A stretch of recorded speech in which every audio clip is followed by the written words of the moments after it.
মিলাদুন্নবীর আলোয় নরসিংদীতে ধর্মীয় উৎসব। মিলাদুন্নবীর আলোয় আলোকিত ঘর। পবিত্র ঈদে মিলাদুন্নবী উপলক্ষে নরসিংদীতে আয়োজন করা হয়েছে ধর্মীয় নানা কর্মসূচি। দিনটি উপলক্ষে জেলার বিভিন্ন স্থান থেকে নবীপ্রেমী হাজারো মানুষ এতে অংশ নেন। এ সময় নাতে রাসূল ও বিভিন্ন ধর্মীয় সঙ্গীতের মাধ্যমে মহানবী হজরত মুহাম্মদ সাল্লাল্লাহু আলাইহি ওয়াসাল্লামের গুণগান ও তার আদর্শের কথা তুলে ধরা হয়। আয়োজনে অংশ নেওয়া মুসল্লিরা শান্তি, সম্প্রীতি ও মানবতার বার্তা ছড়িয়ে দেওয়ার প্রত্যয় ব্যক্ত করেন। ধর্মীয় আবহে পুরো আয়োজন পরিণত হয় উৎসবমুখর পরিবেশে।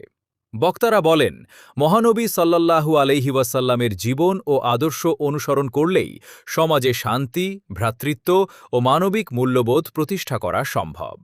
নাতে রাসূল, দোয়া ও ধর্মীয় আলোচনার মধ্য দিয়ে শেষ হয় পবিত্র মিলাদুন্নবীর এই আয়োজন।